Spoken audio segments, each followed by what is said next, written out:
कैसे हैं बच्चे। आज का जो पाठ है हमारा पाठ है सेकेंड ईयर का 4th सेमेस्टर का जो हिंदी साहित्य इतिहास के प्रमुख कवि और लेखक रामधारी सिंह दिनकर के बारे में आज हम पढ़ेंगे। जो रामधारी सिंह दिनकर के जो बारे में पढ़े तो दिनकर जी का जन्म 24 सितंबर 1908 को बिहार के बेगूसराय ज़िले के सिमरिया गांव में हुआ था। उन्होंने पटना विश्वविद्यालय से इतिहास राजनीति विज्ञान में बीए किया। उन्होंने संस्कृत, बांग्ला, अंग्रेज़ी और उर्दू का गहन अध्ययन किया था। बीए की परीक्षा उत्तीर्ण करने के बाद वे एक विद्यालय में अध्यापक हो गए। 1934 से 1947 तक बिहार सरकार की सेवा में सब रजिस्ट्रार और प्रचार विभाग के उपनिदेशक पदों पर कार्य किया है। 1950 से 52 तक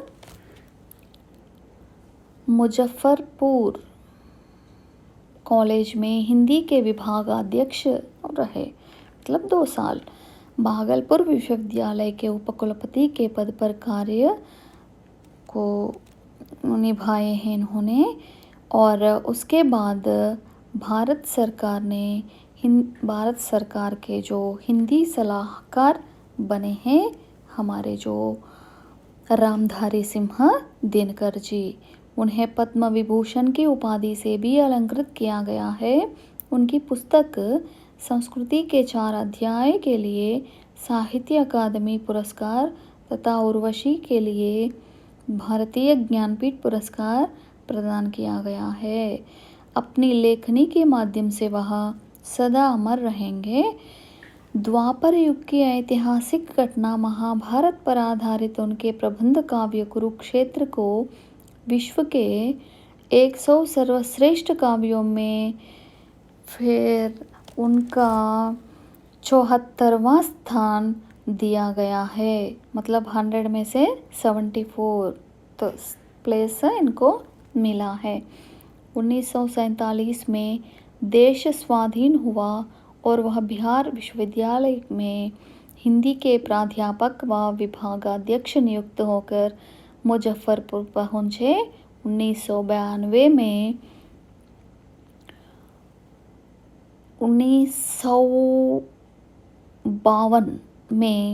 जब 1952 में जब भारत की प्रथम संसद का निर्माण हुआ तो उन्हें राज्यसभा का सदस्य चुना गया और वह दिल्ली आ गए।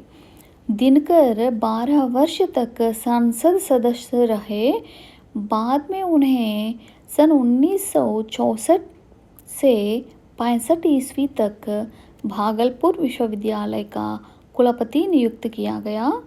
लेकिन अगले ही वर्ष भारत सरकार ने उन्हें 1965 से 71 ईस्वी तक अपना हिंदी सलाहकार नियुक्त किया और वह फिर दिल्ली लौट आए।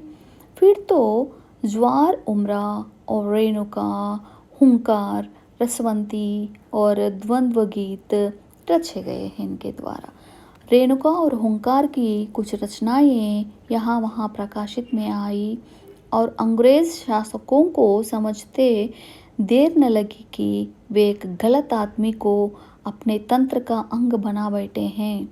और दिनकर जी फाइल तैयार होने लगी। बात बात पर कैफियत तलब होती और चेतावनियाँ मिला करती। 4 वर्ष में 22 बार उनका तबादला किया गया अंग्रेज़ों के द्वारा। रामधारी सिंह दिनकर स्वभाव से सौम्य और मृदुभाषी थे, लेकिन जब बात देश के हित अहित की आती थी तो वह बेबाक टिप्पणी करने से कतराते नहीं थे। रामधारी सिंह दिनकर ने ये 3 पंक्तियाँ पंडित जवाहरलाल नेहरू के खिलाफ संसद में सुनाई थी। क्या लिखे हैं कि सांसद में एक राजनीति के जो व्यक्ति के प्रति इस तरह का उनके खिलाफ सांसद में सुनाना मामूली विषय नहीं है, जिससे देश में भूचाल मच गया था। दिलचस्प बात यह है कि राज्यसभा सदस्य के तौर पर दिनकर का चुनाव पंडित नेहरू ने ही किया था। इसके बावजूद नेहरू की जो नीतियों की मुखालफत करने से वे नहीं झुके। जैसे कि प्रेमचंद कैसे किसी तरह का जो देशभक्त हैं, उसी तरह का जो हमारे दिनकर जी भी बहुत देशभक्त हैं, गरम दिल के। देखने में देवता सदृश लगता है, बंद कमरे में बैठकर गलत हुक्म लिखता है। जिस पापी को गुण नहीं गोत्र प्यारा है, समझो उसी ने हमें मारा है। ऐसा सुनाते हैं सांसद में। 1962 में चीन से हार के बाद सांसद में दिनकर ने इस कविता का पाठ किया, जिससे तत्कालीन प्रधानमंत्री नेहरू का सिर झुक गया था।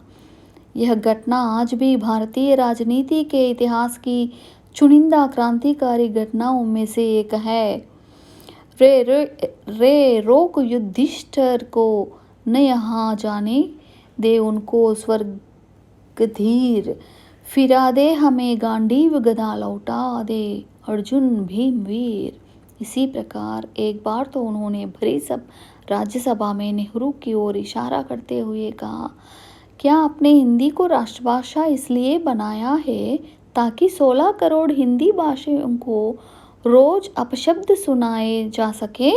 यह सुनकर नेहरू सहित सभा में बैठे सभी लोग सन्ना गए थे। किस्सा 20 जून 1962 का है। उस दिन दिनकर राज्यसभा में जो खड़े हुए और हिंदी के अपमान को लेकर बहुत सख्त स्वर में बोले। उन्होंने कहा, देश में जब भी हिंदी को लेकर कोई बात होती है तो देश के नेतागण ही नहीं बल्कि कथित बुद्धिजीवी भी हिंदी वालों को अपशब्द कहे बिना आगे नहीं बढ़ते।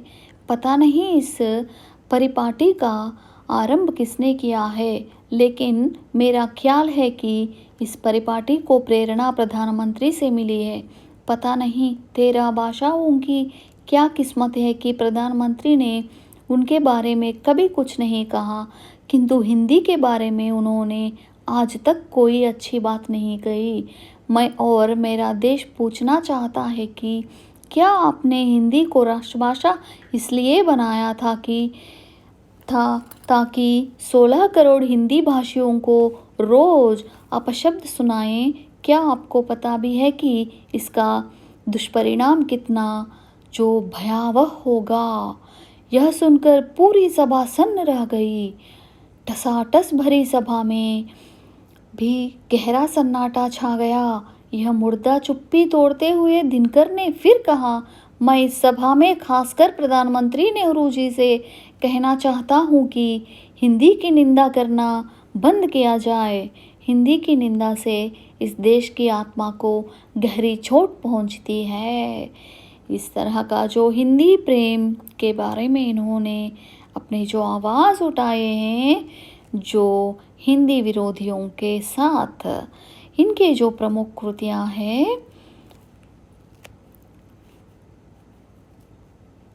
सामाजिक आर्थिक समानता और शोषण के खिलाफ कविताओं की रचना की। एक प्रगतिवादी और मानवतावादी कवि के रूप में उन्होंने ऐतिहासिक पात्रों और घटनाओं को ओजस्वी और प्रखर शब्दों का ताना बाना दिया। उनकी महान रचनाओं में रश्मि रथी मतलब कर्ण और परशुराम की प्रतीक्षा शामिल है। उर्वशी को छोड़कर दिनकर की अधिकतर रचनाएं वीर रस से प्रोत है। भूषण के बाद उन्हें वीर रस का सर्वश्रेष्ठ कवि माना जाता है। ज्ञानपीठ से सम्मानित उनकी रचना उर्वशी कहानी मानवीय प्रेम, वासना और संबंधों के इर्द गिर्द घूमती है। उर्वशी स्वर्ग परित्यक्ता एक अप्सरा की कहानी है। वहीं कुरुक्षेत्र महाभारत के शांति पर्व का कविता रूप है। यह दूसरे विश्व युद्ध के बाद लिखी गई रचना है। वहीं सामधेनी की रचना कवि के सामाजिक चिंतन के अनुरूप हुई है। संस्कृत के 4 अध्याय में दिनकर जी ने कहा कि सांस्कृतिक, भाषाई और क्षेत्रीय विविधताओं के बावजूद भारत एक देश है, क्योंकि सारी विविधताओं के बाद भी हमारी सोच एक जैसी है। इस तरह का जो अपने अनेक प्रकार की रचनाओं से उन्होंने हिंदी भाषा को संपन्न किए हैं। फिर दिनकर जी ने राष्ट्रकवि होने के नाते हिंदी के जो पक्ष में रहकर हिंदी का खूब समर्थन किए हैं। इस तरह का मरणोपरांत भी हमारे जो दिनकर जी को अनेक प्रकार के जो सम्मान मिले हैं। 30 सितंबर 1987 को जो एक भारतीय हिंदी साहित्य इतिहास के जो तारा आकाश में विलीन हो गई है। 1999 में भारत सरकार ने उनके जो ऊपर एक टिकट जारी किए हैं। केंद्रीय सूचना और प्रसारण मंत्री प्रियरंज उनकी जन्म शताब्दी के अवसर पर रामधारी सिंह दिनकर जो व्यक्तित्व और जो कृतित्व पुस्तक का विमोचन किए हैं। 1999 में जो उनकी स्मृति में डाक टिकट का भी जारी किए हैं। इस तरह का जो रामधारी सिंह दिनकर जी के बारे में हम जो जान लेना, जो हमारे जो पूर्व जन्म का सुकृत जो मानेंगे। जय हिंद।